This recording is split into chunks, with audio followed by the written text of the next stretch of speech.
And we have again the main two actors, I mean, Charlie Cox and Vincent D'Onofrio. Why do you think they are perfect for these roles? So why is Vincent D'Onofrio perfect to play Wilson Fisk / Kingpin? It's so funny because my first thought, I was like, oh, because he was born to.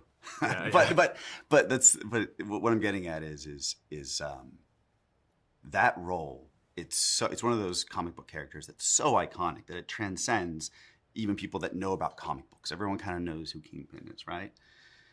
And it's decades and decades and decades of content that's really smart and so many interesting takes on this character. And Vincent D'Onofrio is one of our greatest living actors. So if you're going to hand that legacy to someone and all that material, he's the guy who's going to get it right.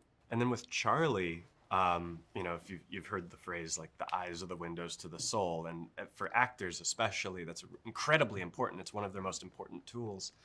And Charlie has beautiful eyes, of course he does, but he's not able to use them in the same way for two reasons. One is half the time it's under a mask, and so he is acting right here and with his body language.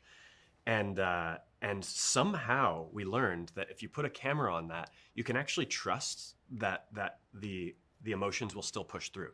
Some of the biggest emotional scenes in this whole season happen with a mask on. And we were shocked that worked, but it works. He's just got something about his entire presence that makes that doable.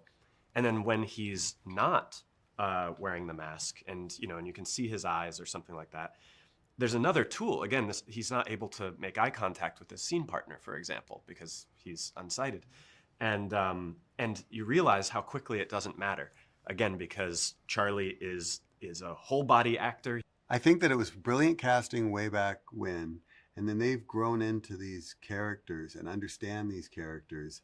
And now, we were just talking about it downstairs, the sum is greater than the two parts. When they get together in those rare scenes that they're together, there's something completely magic about, they both have a similar dilemma. They both are carrying a dark passenger that they struggle with, and they manifest that in different ways. One's the villain, one's the hero, but how different are they really? And Vincent and Charlie specifically, by virtue of the people that they are, pull that off in a way that I can't imagine anybody else doing. I think it's some of the best casting in Marvel history. I don't know that there are actors that inhabit the icons better than Vincent and Charlie do. I put it up there with Robert Downey Jr. playing Tony Stark. When I think of Matt Murdock, I picture Charlie. When I think of Wilson Fisk, I picture Vincent.